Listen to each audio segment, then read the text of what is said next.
आलोक Shetty Bharatiya Janata party Anandpur निर्वाचन मंडल विधायक प्रार्थी थी।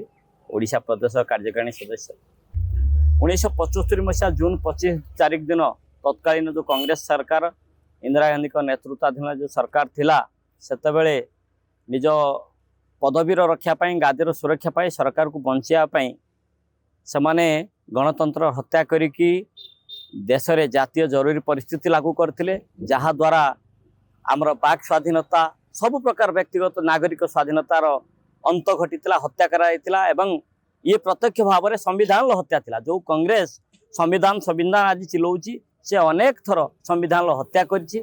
से संविधान हत्या होता जहाँ फल देशर अनेक महान क्रांतिकारी नेता सब जेल जाइतिले काहाकू नजरबंदी रखाई विभिन्न अकथनीय अत्याचार होता।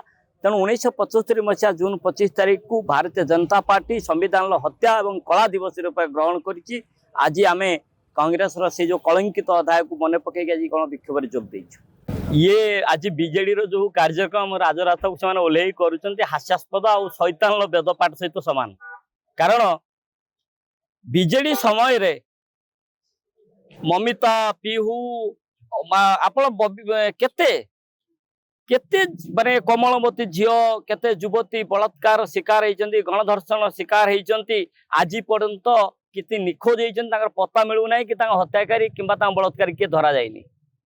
तेणु से जितेबाला आसिक आज राजरात कथा कर सब माने शासन गादी पलैला मानसिक जो संतुलन से हरई एवं जितेबाला कष्ट लगुच शासन गादी से नहांती जो बिली बिलौन जो कष्टा को यही माध्यम से प्रकाश कर। तेणु आज जो विक्षोभ ये अत्यंत हास्यास्पद लज्जाकर एवं शैतान वेदपाठ। ज्ञानरंजन समत सिंगर भारतीय जनता पार्टी जिला जनरल सेक्रेटरी 1975 मसीहा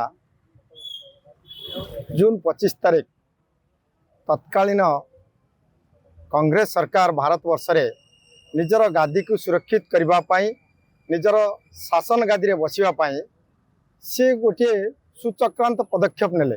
पदक्षेप स्वरूप भारत वर्ष रे जेते तथाकथित नेता थिले सबु राज्य रे राताराति इमरजेंसी जारी करी सबु राज्य रे नेता मान को बंदी गृहबंदी करैले एवं निज शासन को बंचेवा पाए।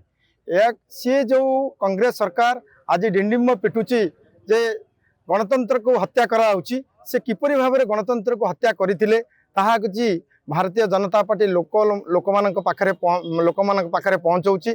सेतबले तत्कालीन इंदिरा गांधी कौली रात अधिया समस्त नेता मानू बंदी करी निजर गादी को सुरक्षित करथिले।